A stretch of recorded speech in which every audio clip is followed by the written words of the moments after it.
Have you ever heard of the most daring rescue mission of World War II? It's a story so incredible it sounds like something straight out of Hollywood. But this isn't fiction. This is the true story of the Great Raid, one of the most audacious and successful operations of the entire war. Today, we're diving deep into the 2005 film that brought this breathtaking event to life. The year is 1945. The war in the Pacific is dragging on, and for thousands of American prisoners of war, hope is fading fast. Held in the notorious Cabanatuan prison camp in the Philippines, these men are shadows of their former selves, ravaged by disease, starvation, and brutal treatment. They are the last survivors of the Bataan Death March, and their Japanese captors have a chilling order. If the Allied forces advance, all remaining prisoners are to be executed immediately. Time is running out. This is where our story begins. Enter Lieutenant Colonel Henry Mucci, a man with a reputation for getting things done, no matter the odds. He's tasked with an impossible mission: lead a small, elite force of 121 U.S. Army Rangers and Filipino guerrillas, 30 miles behind enemy lines to liberate over 500 POWs from Cabanatuan. The film introduces us to the key players. We have Colonel Mucci, the determined leader who carries the weight of 500 lives on his shoulders. His right-hand man is the young, brilliant Captain Robert Prince. Prince isn't your typical gung-ho soldier. He's a meticulous planner, the architect of the entire operation. His job is to devise a strategy so flawless that it can overcome a heavily fortified camp, guarded by hundreds of Japanese soldiers, with minimal casualties. The pressure is immense. One mistake, one miscalculation, and the mission turns into a massacre. Inside the camp, we see the grim reality through the eyes of Major Daniel Gibson, a composite character representing the senior-ranking POW. He's struggling to keep his men alive and maintain morale in the face of utter despair. The prisoners are skeletal, suffering from malaria and dysentery, and their only currency is hope, which is in dangerously short supply. Major Gibson secretly gathers intelligence within the camp, risking his life to smuggle out information that could be vital for any rescue attempt. We also meet Margaret Utinsky, a real-life American nurse who becomes a crucial part of the story. She operates a black market smuggling ring, funneling life-saving medicine into the camp. She's a symbol of the civilian resistance, risking torture and death every single day to help the prisoners.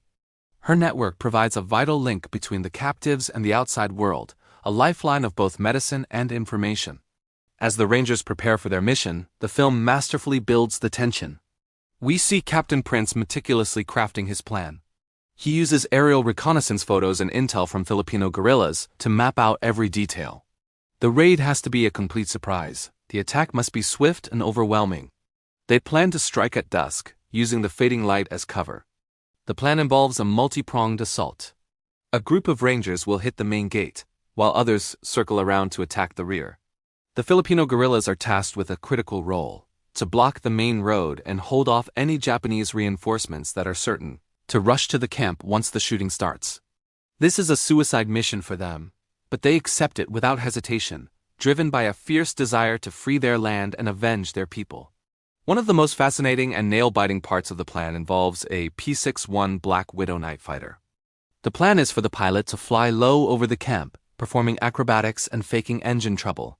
The goal? To create a massive distraction, drawing the attention of the Japanese guards skyward just moments before the Rangers launch their ground assault. It's a bold, almost crazy idea, but it's their best shot at achieving total surprise. The journey to the camp is grueling. The Rangers march for 2 days through dense jungle and open plains, always in danger of being discovered by Japanese patrols. They rely on the local Filipino villagers who guide them, feed them, and hide them, all at immense personal risk. The film highlights this incredible bond between the American soldiers and the Filipino people, who were instrumental to the mission's success. Back at the camp, the prisoners are unaware of the impending rescue. Their situation grows more desperate by the hour. Executions have already begun at other camps, and they know their time is short. Major Gibson tries to keep a lid on the rising panic, but the fear is palpable.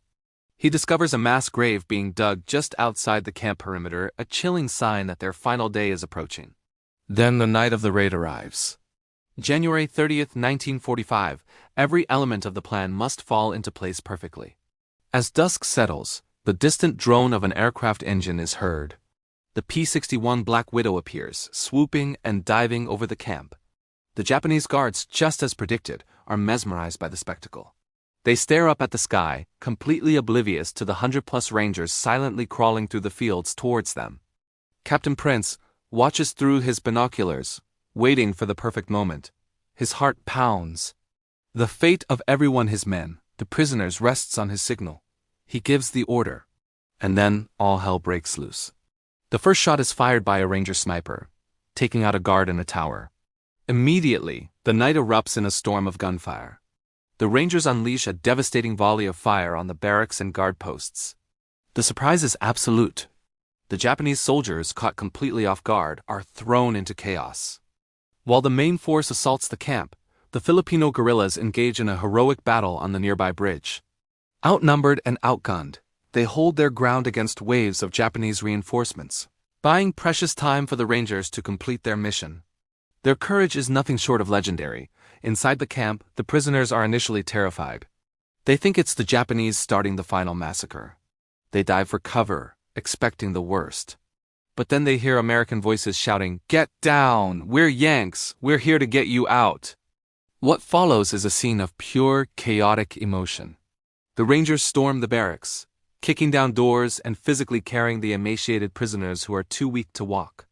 The pose, skeletal and disoriented, are a mix of disbelief, joy, and terror. They've dreamed of this moment for 3 long years, and now it's happening. The raid itself is a masterclass in military precision, lasting only about 30 minutes.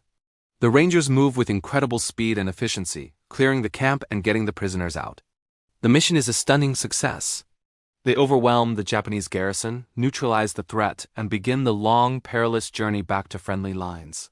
But getting out is just as dangerous as getting in. They now have over 500 weak and frail men to escort back through 30 miles of enemy territory. The journey back is an ordeal.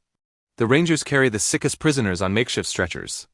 Local villagers come out with ox carts to help transport the men, forming a long, slow-moving caravan of liberation. The film poignantly captures the deep emotional impact of the rescue. We see men who haven't seen a friendly face in years, weeping with gratitude. We see the tough-as-nails Rangers, their faces streaked with sweat and grime, gently tending to the men they just saved. It's a powerful testament to the bonds of brotherhood and the human spirit, Zeth's refusal to be broken. Against all odds, they make it back. The Great Raid resulted in the liberation of 513 prisoners of war. The cost to the rescue force was astonishingly low. Only 2 Rangers were killed in action, along with a few Filipino guerrillas who made the ultimate sacrifice holding the bridge. It was, and still is, considered one of the most successful rescue missions in U.S. military history. The Great Raid isn't just a war movie filled with action sequences. It's a tribute. It's a story about meticulous planning, incredible bravery, and the powerful alliance between American soldiers and Filipino freedom fighters. It is a story about the resilience of the human spirit in the darkest of times and the extraordinary lengths people will go to save one another. The film ends with real-life footage and interviews with the actual survivors of Cabanatuan and the Rangers who rescued them. Hearing their first-hand accounts adds a profound layer of reality and emotion to the story we've just witnessed. These weren't movie characters. They were real men who endured unimaginable suffering and real heroes who risked everything to bring them home. So if you're looking for a film that's more than just explosions and gunfire, a film that tells a powerful, true story of heroism and hope, you have to watch The Great Raid. It is a stark reminder of the sacrifices made during World War II and a truly inspiring story that deserves to be remembered. Thanks for watching, and don't forget to like and subscribe for more deep dives into incredible moments in history.